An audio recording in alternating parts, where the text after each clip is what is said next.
मैं इस समय एक ऐसे स्कूल में आया हूं जिस स्कूल में मात्र एक कमरा है और उसमें तकरीबन 80 बच्चे 1 से लेकर 6ठी क्लास तक पढ़ते हैं और 5 टीचर हैं।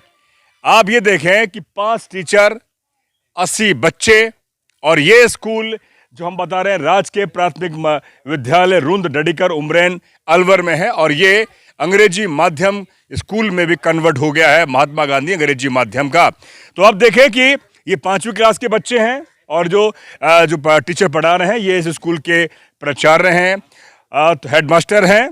तो आप देखें ये स्कूल, जब हम इसके कमरे के अंदर की हालत आपको दिखाएंगे, आप देखें कि एक कमरे में 6 क्लास चल रही हैं और 80 बच्चे, तकरीबन 80 बच्चे, 78 बच्चे बताए जा रहे हैं। अब आपको दिखाते हैं, इसमें बच्चे खाना भी खाते हैं, खाना बाहर से आता है हेवल्स से।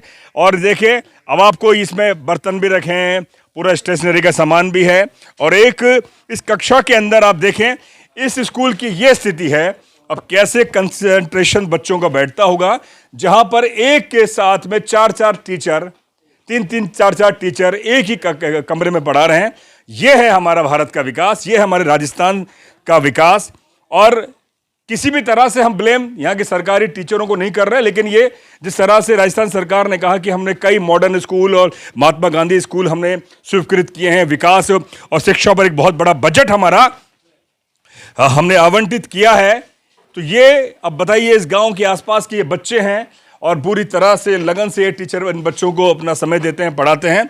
लेकिन बच्चों का भविष्य क्या होगा जब एक कक्षा, एक रूम के अंदर, आप सोचें एक रूम के अंदर 5-6 क्लास चल रही हैं, ये बताइए कैसे कंसंट्रेशन इनका बैठेगा।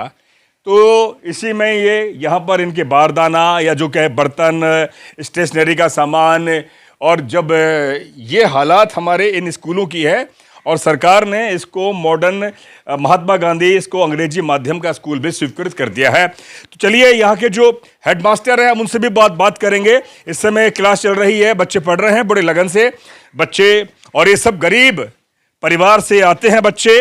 और आप देखिए ये स्थिति है इस स्कूल की। मेरे साथ यहाँ पर इसी स्कूल के हेडमास्टर साहब हैं। ये स्कूल कब से चालू हुआ, कुछ जानकारी है आपको? सर ये 2002 से स्टार्ट है इस रूम में जी। और मैं तो अभी आया हूँ जनवरी 2023 में महात्मा गांधी के साक्षात्कार की तरफ से।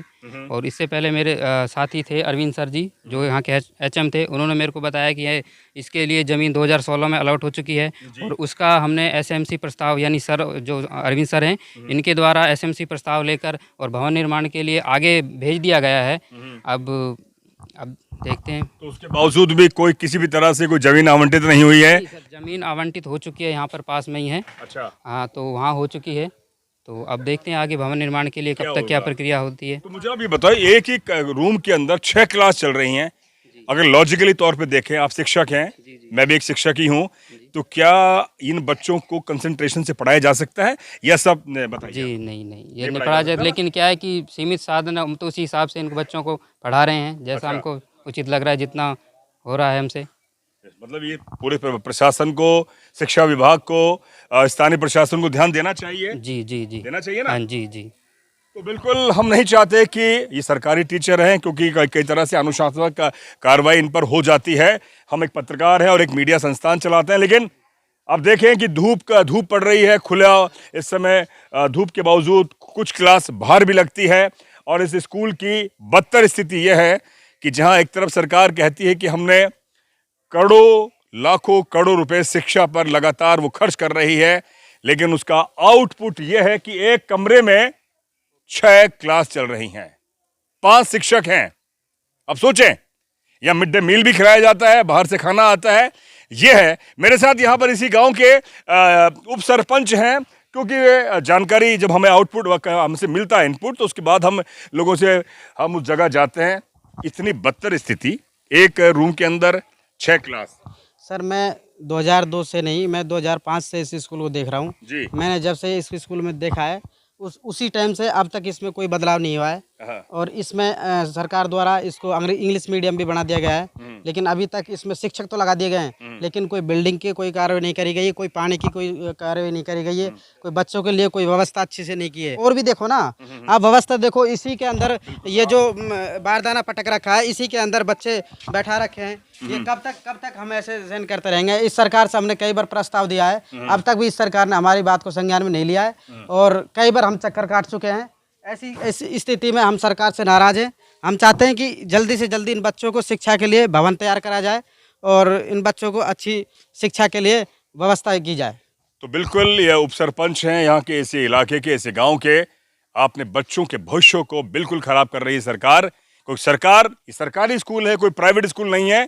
सरकार का बहुत लाखों करोड़ रुपए शिक्षा पर खर्च हो रहा है, और जो बीडी कल्ला शिक्षा मंत्री हैं, तो उन पर सीधा सवाल यहाँ के विधायक पर भी है, इस इलाके के जो इस अलवर के जो प्रशासनिक अधिकारी हैं, कलेक्टर हैं, और इस इलाके के तो तमाम जो, उनको भी आपने संज्ञान। मैंने कलेक्टर साहब को भी संज्ञान में ये लेटर पहुंचाया है, उन्होंने ये शिक्षा विभाग को भी दिया है, लेकिन अभी तक कोई कार्रवाई इस पे नहीं हुई है। तो बिल्कुल हम यही आपको विकास की इबारत दिखा रहे हैं कि ये अगर इसको विकास कहोगे तो मुझे लगता है कि इस तरह का विकास ना हो तो बहुत जरूरी है। आप समझिए कि ऐसी स्थिति में बच्चे कैसे पढ़ाई करेंगे या फिर धूप से परेशान रहेंगे? तो बिल्कुल कैसे करें हम, बताओ आप। हम रैंडमली इस इलाके में आए तो बच्चे इस समय क्लास चल रही थी, हमने किसी भी तरह से जब देखा कि बच्चे धूप में हैं, ये बीमार हो सकते हैं, पानी की व्यवस्था इस इलाके में नहीं है, और खासतौर ये भी जानकारी है कि यहाँ से कई परिवार पलायन कर चुके हैं।